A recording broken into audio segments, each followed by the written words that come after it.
The Dolphins and the Steelers, Sunday Night Football, NBC. It's beautiful. I already feel the goosebumps. Bro. Number one, Don't Tua Tagovailoa. don't call it a comeback. It is a comeback. That man nearly died a few weeks ago. that that man is going to I promise you, if we win the coin toss, which we so far this I think we season won every single coin toss. won every single Yeah. coin. We're 6-0. That's wild. We're actually 9-0 going back to preseason. That is wild. That is crazy. I looked it up. The most coin toss, it was 13 by the Carolina Panthers in the early 2000s. That's crazy. So we're a long ways off from that because preseason doesn't count. But I mean that at least I'd rather win the games than win the coin tosses. I think that we win the coin toss. I know, like, coaching standpoint, you normally want to defer, but we did see it in preseason where McDaniel wanted to get the crowd fired up, and what did he do? It was actually the preseason that you missed. Yeah, the Eagles game. They won the coin toss. They elected to receive on the very first play. Tua threw a bomb to Tyreek Hill. Another thrown bomb. It was 56 yards, which is 56 air yards, which is more than what Justin Herbert was able to do throwing a Hail Mary. So I don't want to hear it. That was pretty sad on Monday Night Football. I can definitely see that happening as a motivator for the game. But the Dolphins going against the Steelers team shouldn't need a lot of motivation. We're coming into this game 7-point favorites. Tua is coming back. Tua has more yards than both of the Pittsburgh Steelers quarterbacks, and he's only played really three games. The Steelers, we'll talk about the Steelers first because it's easy to talk about the Dolphins. The Steelers are looking rough. They somehow edged it out over the Buccaneers last week, and it's crazy to think because one of your picks was that the Steelers were going to have the number one overall pick, having just one or two wins, and they, without anybody in their secondary playing, pretty much beat the Buccaneers. That was wild, with Chris Godwin, with Mike Evans, and they still don't have a pass rush down there. That is not repeatable. That is not repeatable. They are getting Kenny Pickett back. He just cleared concussion protocol today. No, he cleared yesterday. Oh, whatever it was. Kenny Pickett's coming back. Najee Harris hasn't had a great season. Look in the receiving core, their leading receiver, Deontay Johnson, 295 yards. I mean, not even half of Tyreek Hill's 701 yards on the season.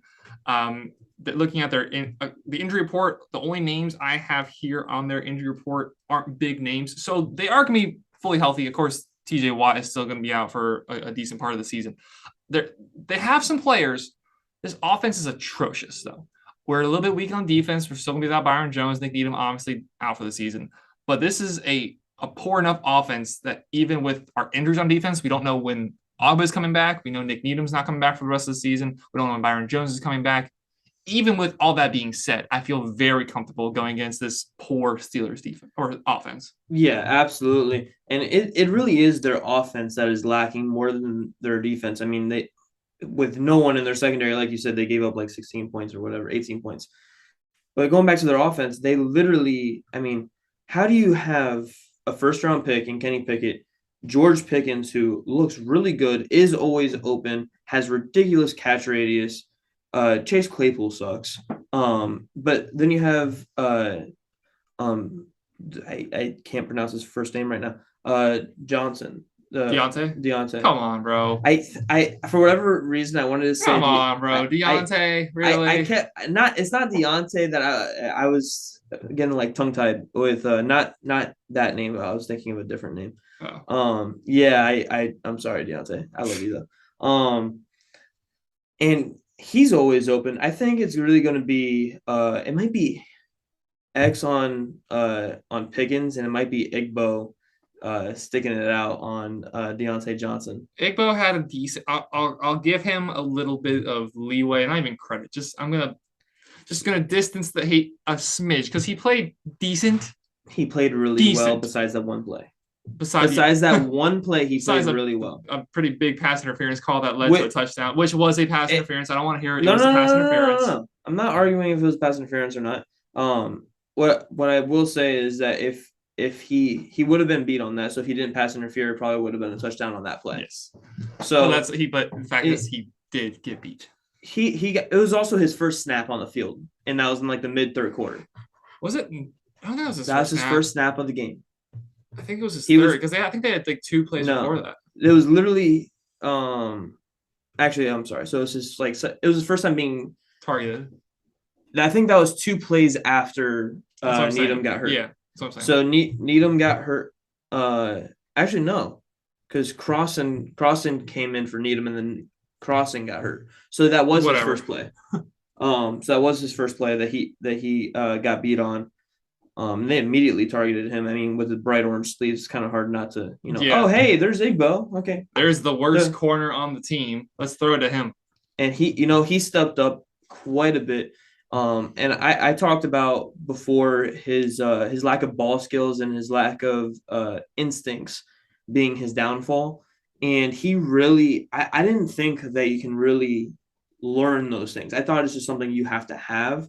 But he's showing an ability to kind of turn the corner a little bit. I'm not fully there on him yet, but Nope. what he showed me was extremely promising.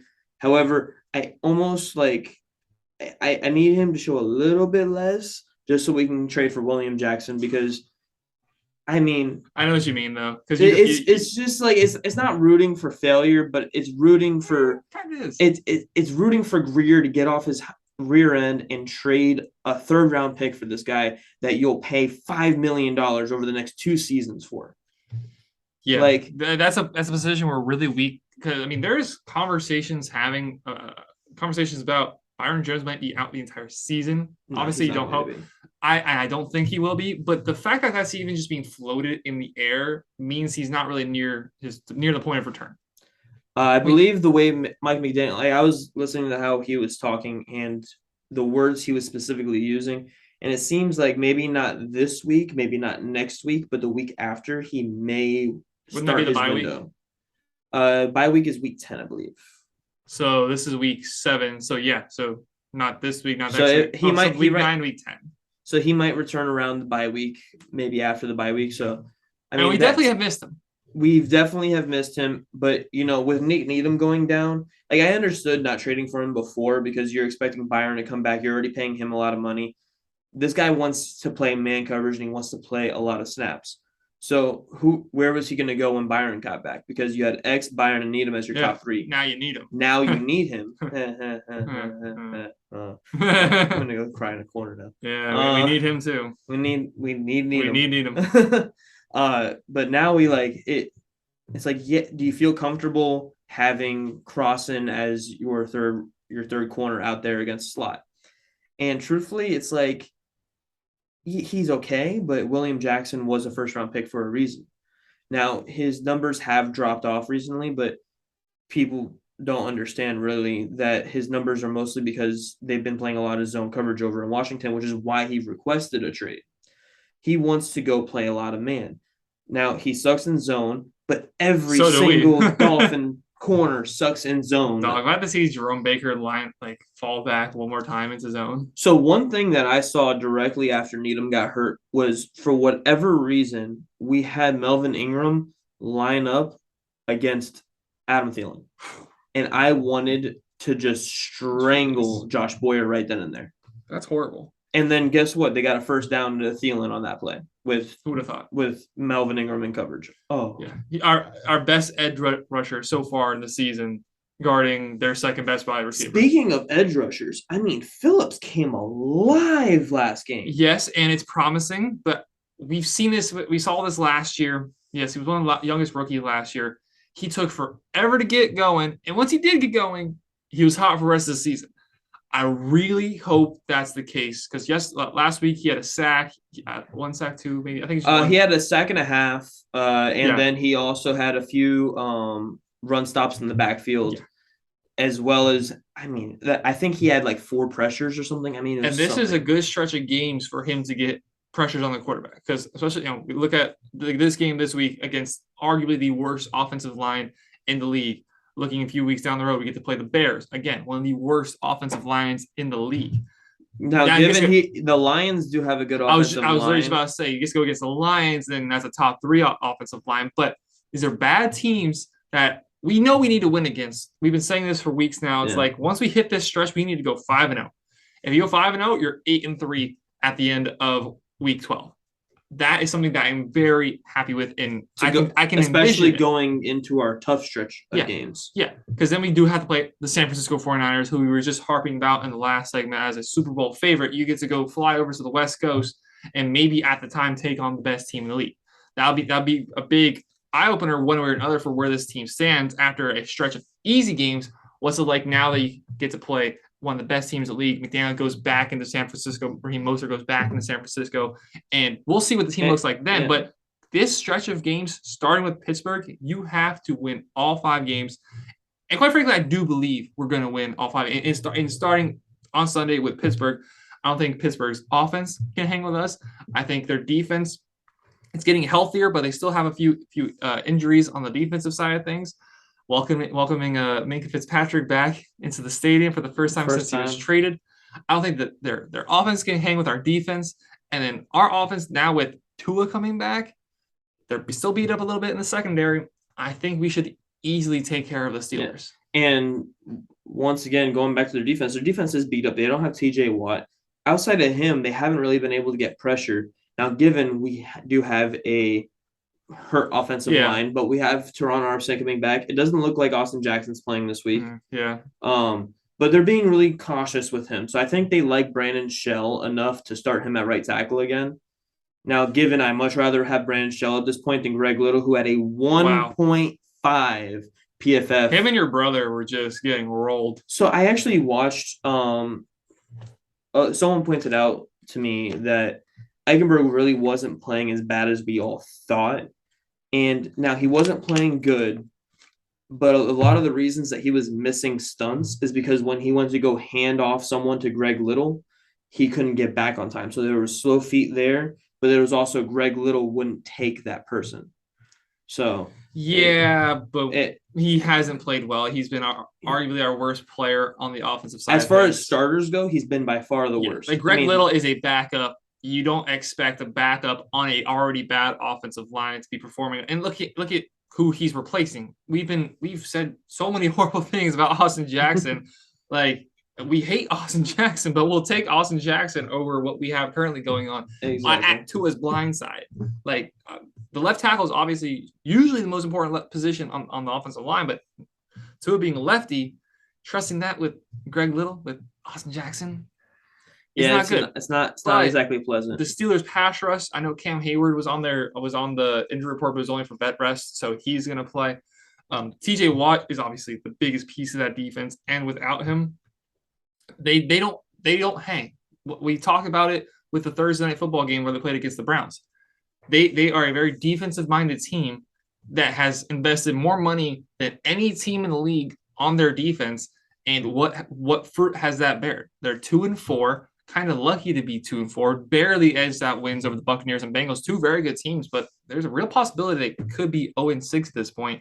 Highest paid defense in the league, hasn't gotten them anything. They're a carousel at quarterback with Trubisky and Pickett, mostly because of injury now that Pickett's been given the full-time starter, but they keep going back and forth between them two. Najee Harris hasn't got anything going. The receivers really haven't got anything going. I look at this game as this is a game where Dolphins can punch them in the mouth. We remember how the media was talking about the Dolphins after the first few weeks. How the media was in love with us. We were the darlings. We were the Cinderella, whatever you want to call it. People even had us ranked number 1 after week 3. And I didn't think I wouldn't have gone that far, but it was a real conversation to be had. And now the talk's kind of gone away. And now that Tua's coming back, you just hear the murmurs. Like we're talking about on like Good Morning Football and all these other shows, like just a little murmurs like, hey, remember the Dolphins? This is time for the Dolphins to be like, hey, remember the Dolphins. Exactly. On prime time against the Steelers, a team that's not good, but is one of the biggest names in the football landscape. Just come out and punch them in the mouth. So I wasn't even thinking about the coin toss thing, getting the ball first. I think that's a great idea to get the ball first and just drive it downfield would be the best thing for this team. Even then, just like if they do something similar to how they did in the preseason where they just electrify the crowd like that, if they get them started like that, there's no calming down the Miami crowd like that. And you know what, to go even further into it, Minkah Fitzpatrick, we know he's a really good safety, but he's been extremely boom or bust. Now they are the defense is helped out by Gerald Alexander, Brian Flores, former Miami Dolphins. So they know a little bit about our defense, so they may help the offense out uh, to go and do stuff.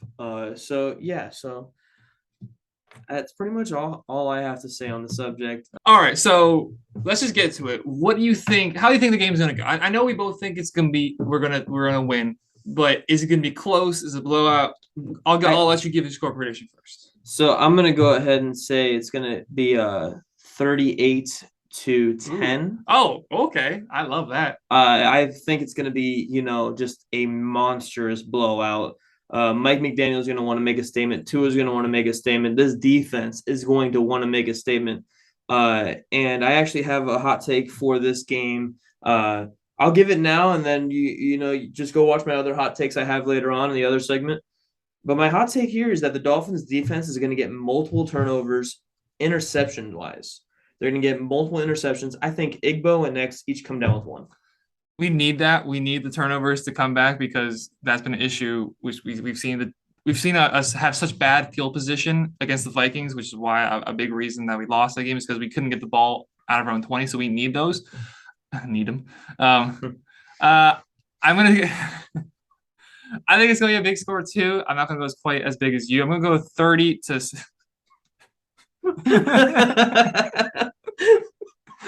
Oh, that's a golden gem.